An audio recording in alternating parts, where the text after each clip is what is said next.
बिस्मिल्लाहिर्रहमानिर्रहीम। अस्सलामु अलैकुम। इस्लामिक हेवन चैनल देखने और सुनने वाले दोस्तों को खुश आमदीद।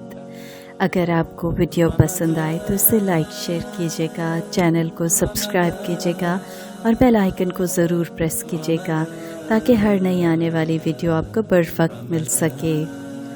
दोस्तों, आज रमज़ान का 8वां रोज़ा है।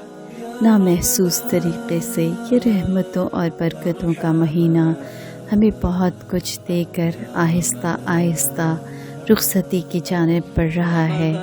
दोस्तों, क्या आपने कुरान पाक के बारे में कभी सोचा है?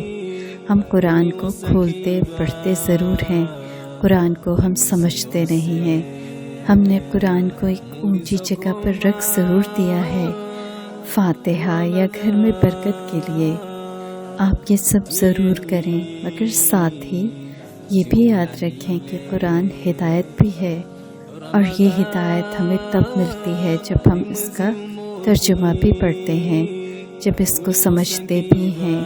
तो क्यों ना एक वक्त मुकर्रर कर लें, 20 मिनट 30 मिनट, जिसमें हम मोबाइल लैपटॉप और दूसरी हर चीज़ छोड़कर सिर्फ़ कुरान के साथ वक्त गुजारें, उसे पढ़ें, उसे समझें, तर्जुमे के साथ पढ़ें। इस महीने को, इस साल को कुरान का साल बनाएं, उसे समझें, उसे न सिर्फ खुद सीखें बल्कि अपने बच्चों को भी समझाएं।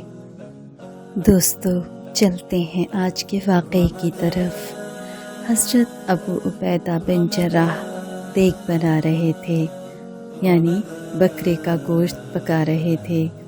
हुज़ूर अकरम सल्लल्लाहु अलैहि वसल्लम ने फरमाया, ये दस्ती मुझे दे दें।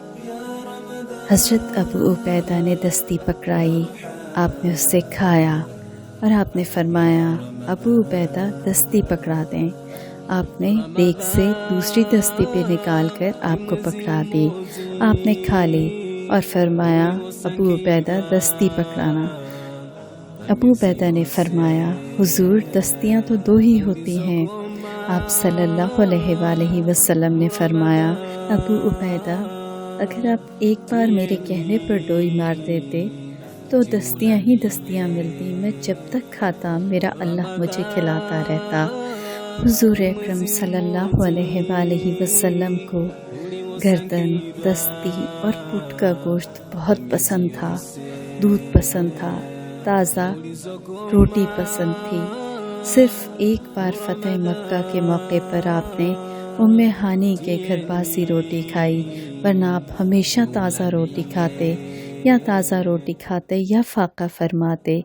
जिस खाने पर रात गुज़र जाती, हुज़ूर अकरम सल्लल्लाहु अलैहि वसल्लम उसे नहीं खाया करते थे।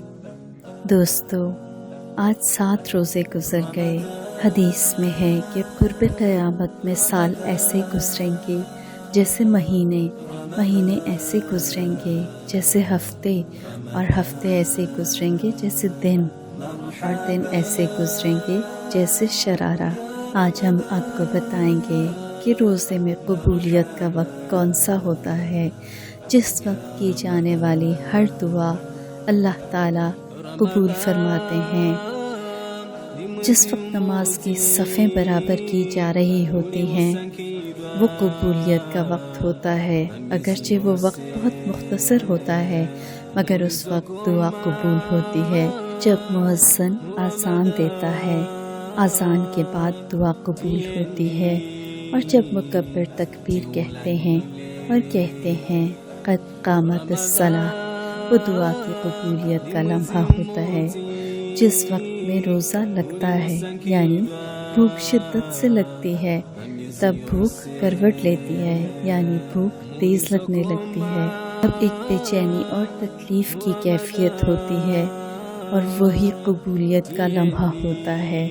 कोई भी दुआ मांगे पूरी होती है। जिस वक्त शदीद धूप हो, रोज़ा सख्त लगे, तब कबूलियत के लम्हे में ना आतोइना कल कौसर, सिर्फ़ इतनी आयत आपने पढ़नी है, और ये आयत ज़िंदगी में सख्ती और तकलीफ़ हो तो आपको राहत देती है। سورہ کوثر میں رزق ہے، اولاد ہے، قرض سے خلاصی ہے، راحت ہے، رحمت ہے، شفا ہے، اور جو آرزو ہو وہ پوری کرنے کی اہلیت ہے۔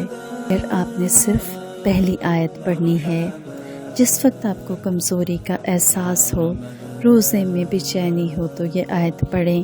اللہ تعالیٰ آپ کی ہر دعا قبول کریں گے اور آپ کو اس بے چینی سے نجات ملے گی انشاءاللہ۔